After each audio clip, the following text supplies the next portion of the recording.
आज मैं आप लोगों को गरुड़ पुराण के बारे में कुछ सुनाने जा रहा हूँ।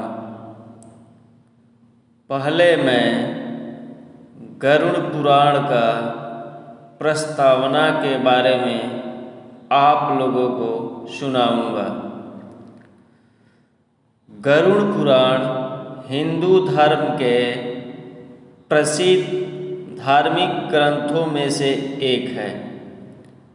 वैष्णव संप्रदाय से संबंधित गरुड़ पुराण में मृत्यु के बाद सद्गति प्रदान करने वाला माना जाता है।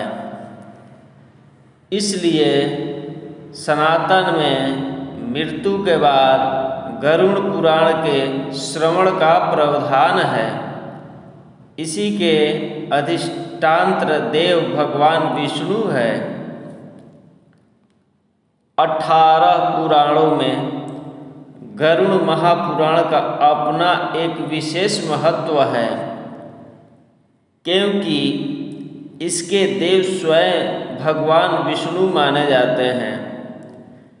इसलिए यह वैष्णव पुराण के नाम से भी जाना जाता है। गरुड़ पुराण के अनुसार हमारे कर्मों का फल हमें हमारे जीवन में तो मिलता ही है, परंतु मरने के बाद भी कार्यों का अच्छा बुरा फल मिलता है। इसी वजह से इस ज्ञान को प्राप्त करने के लिए घर के किसी सदस्य की मृत्यु के बाद का अवसर निर्धारित किया गया, ताकि उस समय हम जन्म मृत्यु से जुड़े सभी सत्य जान सकें और मृत्युवश बिछड़ने वाले सदस्य का दुख कम हो सके। वास्तविक तथ्य यह है कि गरुड़ पुराण में भगवान विष्णु की भक्ति का विस्तार से वर्णन मिलता है। विष्णु के 24 अवतारों का वर्णन ठीक उसी प्रकार इस पुराण में प्राप्त होता है, जिस प्रकार भागवत पुराण में उपलब्ध होता है। आरंभ में मनु से सृष्टि की उत्पत्ति, ध्रुव चरित्र और 12 आदित्यों की कथा प्राप्त होती है। उसके उपरांत सूर्य और चंद्र ग्रहों के मंत्र, शिव पार्वती मंत्र, इंद्र से संबंधित मंत्र, देवी सरस्वती के मंत्र और 9 शक्तियों के विषय में विस्तार से मैं आप लोगों को बताऊंगा। गरुड़ पुराण में 19,000 श्लोक कहे जाते हैं, किंतु वर्तमान समय में कुल 7,000 श्लोक ही उपलब्ध है। इस पुराण को 2 भागों में रखकर देखना चाहिए। पहले भाग में विष्णु भक्ति और उपासना की विधियों का उल्लेख है तथा मृत्यु के उपरांत प्रायः गरुड़ पुराण के श्रवण का प्रावधान है। दूसरे भाग में प्रेत कल्प का विस्तार से वर्णन करते हुए विभिन्न नरकों में जीव के पड़ने का वृत्तांत है। इसमें मरने के बाद मनुष्य की क्या गति होती है, उसका किस प्रकार की योनियों में जन्म होता है, प्रेत योनि से मुक्ति कैसे पाई जा सकती है, श्राद्ध और पितृ कर्म किस तरह करने चाहिए तथा नरकों के दारुण दुख से कैसे मोक्ष प्राप्त किया जा सकता है, आदि विषयों का विस्तार वर्णन प्राप्त होता है। इस पुराण में महर्षि कश्यप और तक्षक नाग को लेकर एक सुंदर उपाख्यान दिया गया है। ऋषि के शाप से जब राजा परीक्षित को तक्षक नाग डसने जा रहा था, तब मार्ग में उसकी भेंट कश्यप ऋषि से हुई। तक्षक ने ब्राह्मण का वेश धरकर उनसे पूछा कि वे इस तरह उतावली में कहाँ जा रहे हैं। इस पर कश्यप ने कहा कि तक्षक नाग महाराज परीक्षित को डसने वाला है। मैं उनका विष प्रभाव दूर करके उन्हें पुनः जीवन दे दूंगा। यह सुनकर तक्षक ने अपना परिचय दिया और उनसे लौट जाने के लिए कहा, क्योंकि उसके विष प्रभाव से आज तक कोई भी व्यक्ति जीवित नहीं बचा था। तब कश्यप ऋषि ने कहा कि वे अपनी मंत्र शक्ति से राजा परीक्षित का विष प्रभाव दूर कर देंगे। इस पर तक्षक ने कहा कि यदि ऐसी बात है तो आप इस वृक्ष को फिर से हरा भरा करके दिखाइए। मैं इसे डस कर अभी भस्म किए देता हूँ। तक्षक नाग ने निकट ही स्थित एक वृक्ष को अपने विष के प्रभाव से तत्काल भस्म कर दिया।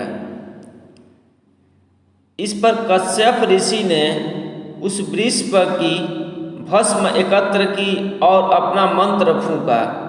तभी तक्षक ने आश्चर्य से देखा कि उस भस्म में से कोपल फूट आई और देखते ही देखते वह हरा भरा वृक्ष हो गया। हैरान तक्षक ने ऋषि से पूछा कि वे राजा का भला करने किस कारण से जा रहे हैं। ऋषि ने उत्तर दिया कि उन्हें वहां से प्रचुर धन की प्राप्ति होगी। इस पर तक्षक ने उन्हें उनकी संभावना से भी अधिक धन देकर वापस भेज दिया। गरुड़ पुराण में कहा गया है कि कश्यप ऋषि का यह प्रभाव गरुड़ पुराण सुनने से ही बड़ा था। इस पुराण में नीति संबंधी सार तत्व, अर्जुवेद, गया तीर्थ का महात्म्य, श्राद्ध विधि, दशा अवतार, चरित्र तथा सूर्य चंद्र वंशों का वर्णन विस्तार से प्राप्त होता है। बीच बीच में कुछ अन्य वंशों का भी उल्लेख है। इसके अतिरिक्त गरुड़ी विद्या मंत्र, पक्षी उस्वाहा और विष्णु पंजर शत्रुत आदि का वर्णन भी मिलता है। गरुड़ पुराण में विविध रत्नों और मणियों के लक्षणों का वर्णन विस्तार पूर्वक किया गया है। साथ ही हिंदू ज्योतिष, सामुद्रिक शास्त्र, सांपों के लक्षण, धर्मशास्त्र, विनायक शांति, वर्ण आश्रम, धर्म व्यवस्था, विविध व्रत, उपवास, संपूर्ण अष्टांग योग, पति व्रत, धर्म महात्म्य, जप तप, कीर्तन और पूजा विधान आदि का भी सविस्तार उल्लेख हुआ है। इस पुराण के प्रेत कल्प में 35 अध्याय है, जिसका प्रचलन सबसे अधिक हिंदू धर्म में है। इन 35 अध्यायों में यमलोक, प्रेत लोक और प्रेत जोनि क्यों प्राप्त होती है, उसके कारण, दान महिमा, प्रेत जोनि से बचने के उपाय, अनुष्ठान और श्राद्ध कर्म आदि का वर्णन विस्तार से किया गया है। ये सारी बातें मृत्यु को प्राप्त व्यक्ति के परिवार वालों पर गहरा प्रभाव डालती है। वे दिवंगत व्यक्ति का सद्गति और मोक्ष के लिए पुराण विधान के अनुसार भरपूर दान दक्षिणा देने के लिए तत्पर हो जाते हैं। इस पुराण का उद्देश्य भी यही जान पड़ता है। गरुड़ पुराण के दूसरे अध्याय में यह वर्णन मिलता है। गरुड़ ने कहा, हे केशव, यमलोक का मार्ग किस प्रकार दुखदायी होता है?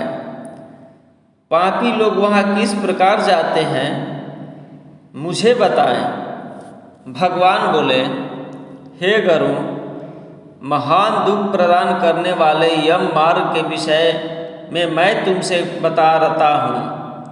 मेरा भक्त होने पर भी उसे सुनकर छाया नहीं है, अन्न आदि भी नहीं है, वहाँ कहीं जल भी नहीं है, वहाँ प्रलय काल की भांति 12 सूर्य तपते हैं। उस मार्ग से जाता हुआ पापी कभी बर्फीली हवा से पीड़ित होता है तो कभी कांटे चुभते हैं, कभी महाविषधर सांपों द्वारा डसा जाता है, कहीं अग्नि से जलाया जाता है, कहीं सिंहों, व्याघ्रों और भयंकर कुत्तों द्वारा खाया जाता है, कहीं बिच्छुओं द्वारा डंसा जाता है। इसके बाद वह भयंकर 80 पत्र वन नामक नरक में पहुंचता है, जो 2000 योजन के विस्तार वाला है। यह वन कौओं, उल्लुओं, गीधों, सरंगों तथा डांसों से व्याप्त है। उसमें चारों ओर दावाग्नि है। वह जीव कहीं अंधे कुएं में गिरता है, कहीं पर्वत से गिरता है, कहीं छुरे की धार पर चलता है, कहीं कीलों के ऊपर चलता है, कहीं घने अंधकार में गिरता है, कहीं उग्र जल में गिरता है, कहीं जोंकों से भरे हुए कीचड़ में गिरता है, कहीं तपी हुई बालुका से व्याप्त और धधकते ताम्रमय मार्ग, कहीं अंगार राशि, कहीं अत्यधिक धुएं से भरे मार्ग पर उसे चलना पड़ता है, कहीं अंगार वृष्टि, कहीं बिजली गिरने, शिलावृष्टि, कहीं रक्त की, कहीं शास्त्र की और कहीं गर्म जल की वृष्टि होती है, कहीं खारे कीचड़ की वृष्टि होती है, कहीं मवाद, रक्त तथा विष्ठा से भरे हुए तालाब हैं। यम मार्ग के बीचों बीच अत्यंत उग्र और घोर वैतरणी नदी बहती है। वह देखने पर दुखदायिनी है, उसकी आवाज़ पैदा करने वाली है। वह 100 योजन चौड़ी और पीप तथा रक्त से भरी है। हड्डियों के समूह से उसके तट बने हैं। यह विशाल घड़ियालों से भरी है। हे गरुड़, आए पापी को देकर वह नदी ज्वाला और धूम से भरकर कड़ाह में खौलती घी की तरह हो जाती है।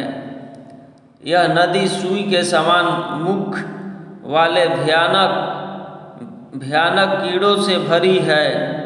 ब्रज के समान चोंच वाले बड़े बड़े गीध है।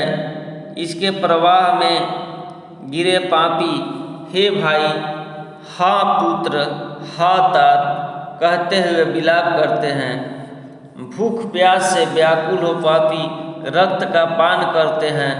बहुत से बिच्छू तथा काले सांपों से व्याप्त उस नदी के बीच में गिरे हुए पापियों की रक्षा करने वाला कोई नहीं है। उसके सैकड़ों हजारों भंवरों में पड़कर पापी पाताल में चले जाते हैं। क्षण भर में ही ऊपर चले आते हैं। कुछ पापी पास में बंधे होते हैं, कुछ अंकुश में फंसाकर खींचे जाते हैं और कुछ कौओं द्वारा खींचे जाते हैं। वे पापी